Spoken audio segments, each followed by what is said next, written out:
મિત્રો, ઓડિશા ત્યાંના જગન્નાથ મંદિરના કારણે વિશ્વભરમાં પ્રસિદ્ધ છે. એક એવું મંદિર જેની ધજા હવાના વિરુદ્ધ દિશામાં ફરકે છે. એક એવું મંદિર જેની સાથે અનેક રહસ્યો જોડાયેલા છે. દર વર્ષે અષાઢ મહિનામાં ભગવાન જગન્નાથજીની રથયાત્રા નીકાળવામાં આવે છે. માત્ર ભારતમાં જ નહીં પરંતુ વિશ્વના અનેક દેશોમાં રથયાત્રા નીકાળવામાં આવે છે. દર વર્ષે લાખો કરોડો શ્રદ્ધાળુઓ અહીં ભગવાન જગન્નાથના દર્શન કરવા આવે છે. પરંતુ શું તમને ખબર છે પુરીમાં જગન્નાથ ભગવાનની આ સંસ્કૃતિ કેવી રીતે શરૂ થઈ? તેની પાછળની કહાની શું છે અને શું છે બ્રહ્મ પદાર્થ જે ભગવાન જગન્નાથજીને જીવિત રાખે છે? આજના આ વિડીયોમાં આપણે ભગવાન જગન્નાથજીની મૂર્તિ નિર્માણ અને બ્રહ્મ પદાર્થના વિશેની પ્રાચીન કથા વિશે જાણીશું. પ્રાચીન કાળમાં મધ્ય ભારતમાં ઇન્દ્રદ્યોન નામના રાજા રહેતા હતા. તેમની રાજધાનીનું નામ હતું અવંતે અને તેઓ ભગવાન વિષ્ણુના ખૂબ જ મોટા ભક્ત હતા અને હંમેશા ભગવાન વિષ્ણુના દર્શન માટે ઈચ્છુક રહેતા હતા. એકવાર એક ઋષિ તેમના મહેલમાં પ્રવેશ કરે છે અને કહે છે, રાજન, ઓડિશામાં ભગવાન વિષ્ણુના દિવ્ય રૂપ નીલા માધવને પૂજવામાં આવે છે, પરંતુ એ જગ્યા ઓડિશાના કયા ભાગમાં છે એ તમારે જાતે જ જાણવું પડશે. આ વાત સાંભળીને રાજા ઇન્દ્રદ્યોન ખૂબ જ આનંદિત થઈ ગયા અને તુરંત જ મહેલના મુખ્ય પૂજારી અને તેમના ભાઈ વિદ્યાવતીને આદેશ આપ્યો કે તેઓ ઓડિશા જઈ અને નીલા માધવની શોધ કરે. રાજાના આદેશ પ્રમાણે વિદ્યાવતી ઓડિશા ભ્રમણ કરવા માટે નીકળી પડ્યા. ખૂબ જ મોટી યાત્રા બાદ તેઓ ઓડિશા પહોંચ્યા. ત્યાં પહોંચ્યા બાદ તેમને ગુપ્તચરો દ્વારા માહિતી મળી કે શિકારીઓના મુખ્ય વિશ્વવાસુ એક ગુફાની અંદર નીલા માધવની પૂજા કરે છે. આ વાત સાંભળી વિદ્યાવતી વિશ્વવાસુની સામે વિનંતી કરવા લાગ્યા કે તેઓ તેમને મુખ્ય પૂજાનું સ્થળ બતાવે, પરંતુ શિકારીઓના મુખિયાએ ચોખ્ખી ના પાડી દીધી. વિદ્યાવતી તે જ ગામમાં થોડા દિવસ સુધી રહેવા લાગ્યા. થોડા જ દિવસમાં તેમને વિશ્વવાસુની છોકરી લલિતા જોડે પ્રેમ થઈ ગયો અને બંનેએ લગ્ન પણ કરી લીધા. અને લગ્નના થોડા દિવસો પછી વિદ્યાવતીએ પોતાની પત્નીને નીલા માધવની એક ઝલક બતાવવા પોતાના પિતાને મનાવવા માટે કહ્યું. હવે દીકરીની જીદ આગળ પિતા હારી ગયા અને માની ગયા, પરંતુ તેમને એક શરત મૂકી કે વિદ્યાવતીની આંખો ઉપર પટ્ટી બાંધીને લઈ જવામાં આવશે. પણ વિદ્યાવતી ખૂબ જ હોશિયાર હતા, તેથી તેઓ પોતાની સાથે થોડા રઈના દાણા લઈ ગયા હતા અને ગુપ્ત ગુફાના રસ્તાને યાદ રાખવા માટે તેઓ રઈના દાણાને રસ્તામાં પાડતા ગયા અને ગુપ્ત ગુફામાં પહોંચ્યા. ત્યારબાદ વિદ્યાવતીએ આંખો પરથી પટ્ટી હટાવી અને નીલા માધવની મૂર્તિ જોઈ અને મૂર્તિનું દિવ્ય તેજ જોઈ તેમની આંખો ખુલી જ રહી ગઈ. ગુફાએથી પરત આવીને વિદ્યાવતીએ રાજાને બધી જ વાત કરી અને રાજા પણ ભગવાનના દર્શન કરવા માટે નીકળી પડ્યા. પણ જ્યારે રાજા ઇન્દ્રદ્યોન વિદ્યાવતીની સાથે ગુપ્ત ગુફામાં પહોંચ્યા તો ત્યાં તેમને કંઈ જ ના દેખાયું. નીલા માધવ અંતર્ધ્યાન થઈ ગયા હતા અને નિરાશ અને હતાશ થઈને રાજા મહેલમાં પાછા આવી ગયા હતા. તે જ રાત્રે તેમના સ્વપ્નમાં જાણે ભગવાન વિષ્ણુ સ્વયં આવ્યા હોય અને કહ્યું કે તેઓ પૂરી પાછા જાય અને દરિયામાં તરી રહેલા લાકડાના ટુકડાને બહાર કાઢે. રાજાએ ભગવાનના આ સંદેશનું પાલન કર્યું અને તેમને ખરેખર દરિયાની અંદર એક તરી રહેલો લાકડાનો ટુકડો દેખાયો.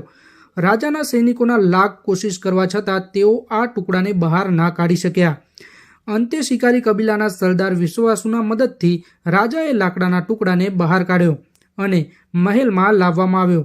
પરંતુ તે લાકડામાંથી કોઈ પણ કારીગર નીલા માધવની મૂર્તિનું નિર્માણ ના કરી શક્યો.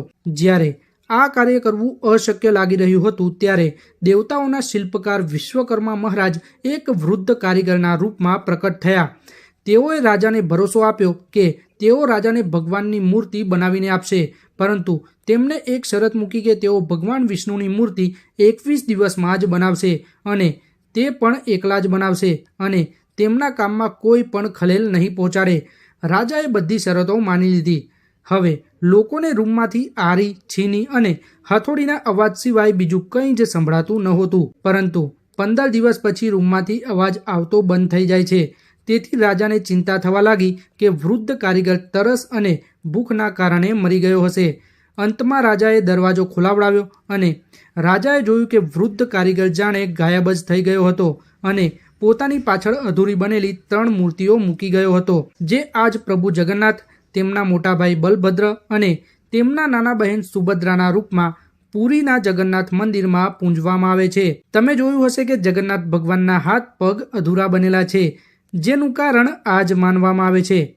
કહેવાય છે કે દ્વાપર યુગમાં ભગવાન શ્રી કૃષ્ણની લીલા એક શિકારીના હાથે જ સમાપ્ત થઈ હતી અને કળિયુગમાં નીલા માધવની યાત્રા શરૂ થઈ હતી। શું તમને ખબર છે, પ્રભુ જગન્નાથને પણ તાવ આવે છે અને તેમને દવા પણ આપવામાં આવે છે। ક્યારેક ક્યારેક ભગવાન સાજા થઈ જાય છે, પણ ક્યારેક ક્યારેક નથી થતા।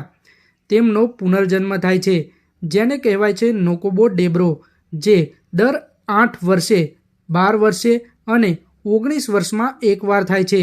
આ દિવસે સરકાર ઓડિશામાં અંધકારનું એલાન કરે છે અને કંઈક ખાસ પૂજારીઓ આંખ પર લાલ કપડું અને હાથમાં લાલ કપડું બાંધીને જૂની મૂર્તિઓમાંથી કંઈક રહસ્યમય વસ્તુઓ કાઢીને નવી મૂર્તિઓમાં લગાવી દે છે, જેને કહેવાય છે બ્રહ્મ પદાર્થ। બ્રહ્મ જે જીવનનું પ્રમાણ આપે છે। જેમ દરેક મનુષ્યના શરીરમાં આત્મા હોય છે, તેવી રીતે ભગવાન જગન્નાથના શરીરમાં રહે છે। ભગવાન જગન્નાથ દુનિયાના એકમાત્ર જીવિત ઠાકુર કહેવાય છે, જે તેમના ભક્તોની પ્રાર્થનાઓ સાંભળે છે, સમજે છે અને પૂરી પણ કરે છે। બ્રહ્મ પદાર્થને લઈને આજે પણ સવાલ ઉઠે છે। ભક્ત હોય કે સંત, ખોજ કરતા હોય કે શોધ કરતા, દરેક બ્રહ્મ પદાર્થની સચ્ચાઈ જાણવા માગે છે, પરંતુ હજુ સુધી કોઈને નથી ખબર કે આ બ્રહ્મ પદાર્થ છે શું। અમુક માન્યતાઓ અનુસાર આ ભગવાન શ્રી કૃષ્ણ અથવા બુદ્ધના અવશેષ છે। અમુક લોકોનું માનવું છે કે આ તાંત્રિક શક્તિ અથવા બીજા ગ્રહની શક્તિ છે। અમુક લોકોનું માનવું એમ પણ છે કે આ એક પવિત્ર ઘરેણું અથવા એક દુર્લભ પદાર્થ છે। કહેવાય છે કે જ્યારે ભગવાન શ્રી કૃષ્ણનું મૃત્યુ થયું હતું, ત્યારે શિકારીએ જ તેમનો અંતિમ સંસ્કાર કર્યો હતો, પરંતુ તે સમયે ભગવાન શ્રી કૃષ્ણનું દિલ, હૃદય આગમાં સળગ્યું જ નહીં। તેથી શિકારીએ તેને એક લાકડાના ટુકડામાં બાંધી સમુદ્રમાં તરવા મૂકી દીધું હતું, જે તરતા તરતા પુરીના સમુદ્ર કિનારે પહોંચ્યું અને ત્યાંથી રાજા ઇન્દ્રદેવ પ્રભુની મૂર્તિનું નિર્માણ કરી શક્યા હતા। આ હતી પ્રભુ જગન્નાથની મૂર્તિ નિર્માણની સાચી કથા। આવી જ રહસ્યમય જાણકારી અને પ્રાચીન ભારતના રહસ્યો અને ઇતિહાસ જાણવા માટે અમારી ચેનલને સબસ્ક્રાઇબ કરવાનું ભૂલતા નહીં।